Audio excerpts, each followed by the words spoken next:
Hi guys, welcome to Amplify, powered by Startup Lagos. My name is Cynthia and I'm here with D.F Moronkeji. Hope I'm right. Yes. Today we are going to be talking about the highlights going on the startup ecosystem. Please, I want to ask, have you heard of these issues going on with Patricia? Please, what are your thoughts about it? Yeah, I'm very much acquainted with the issues going on in regards of that. So one of the key things we need to understand is that building businesses or running business or a startup business as it is, we need to have some level of ownership in it. I mean, the Patricia's case has been going on for a while now, and it's something worth looking at because it is embarrassing just to begin with. I mean, from the first events that sets the whole media ablaze was the founder or the company itself wanting to convert people's money that in their wallet into equity.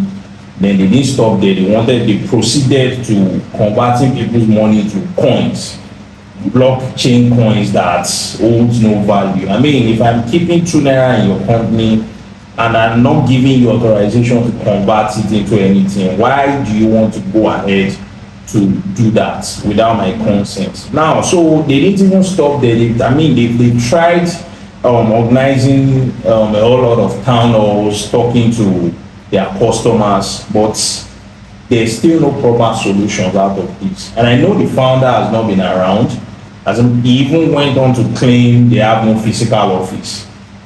And for a company that sponsored a reality TV show, which is Big Brother Naija, spending close to a tune of maybe 2 billion naira, you wouldn't expect such to happen. But we are seeing a whole lot of this happen. It's appalling, to say the least. And outside that, there are a lot of OGs. The OGs in the startup ecosystem, nobody seems to be talking about this. Nobody is faulting the situation. Everybody's just looking at it go. And the customers whom are meant to be served are in pain. They are experiencing extreme pain. And looking at the current economy, I mean, doing this to a set of people, it's not something we want to continue to abide in startup ecosystem. Until now, there has still not been any form of solution, even with the DLM payout issue.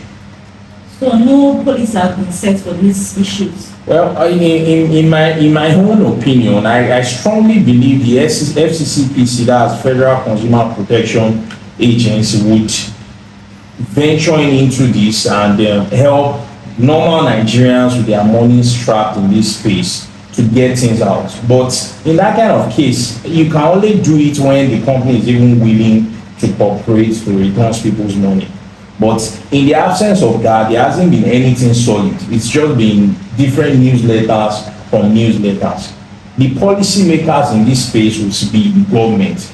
They need to protect people who are customers. But I'm not seeing a level of that. I'm not seeing that happen. Nobody has publicly come out to say, okay, yes, you are taking this thing up and we want to fight it to the end. So as Nigerians with their money strapped in this space can get their money back. All right. Thank you for this. Also, I've heard about Northskin closing a deal of 250 million naira for African startup funding. I think no, it's 205 million. I mean, Northskin has been doing a lot in the African startup ecosystem. We've funded and incubated and accelerated a large number of startups in Africa. I mean, one of them is SenseStack, and we can see the level of commitment they show into helping African businesses. Not just build for Africa, build Pan-African and sell global. So it's a welcome idea. I mean, considering the current situation we're currently in the winter of investment in startups, but for having Northskin and other venture groups who are dedicated to investing in startups in Africa, I mean, it's a big win for the African continent. All right. So my last question. Crowdyvest have also converted some of their customers' funds to equality. So I hope, is that possible? Is that even possible? Okay, so in a space where the rules there are not properly guided, just like I said before, the policymakers and the governments of the country need to put on their thinking cap and focus on this, because at the end of the day, we have over 200 million people in Nigeria, and that works for us every other time. So for Patricia to do what they did something similar. They want to convert people's money to equity.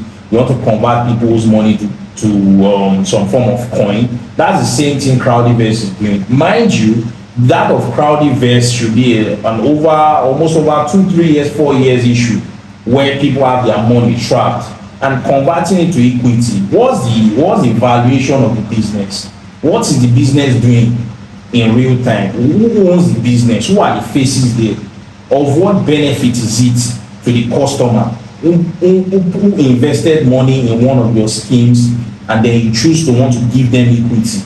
Is that what they are going to eat? So I believe the protection, whichever agency is in charge of consumer protection should come into it. Yes, and there are a lot of schemes going on. These things need to be vetted. It needs to be vetted from SEC to agencies, financial agencies who seek through this thing. There are a lot of startups, and tech is aiding a whole lot of things, but let's not get it clouded. Some businesses, some schemes might be 419 wrapped in a very beautifully designed app. So we need to be careful in this. So that of Crowdyvest is just following suit what the likes of Patricia and some other ones have done. They are basically just testing the waters. I don't see the reason why you want to convert people's money to equity, which is going to be of no benefit to them. Do you understand? So policies has to be there. If we have a very healthy ecosystem, it's necessary to have a policy, a working policy. I am emphasizing on the working policy to guide us through, because we need this to set an agenda for businesses to come. All right. Thank you so much. It's nice having you here. Thank you very much for having me.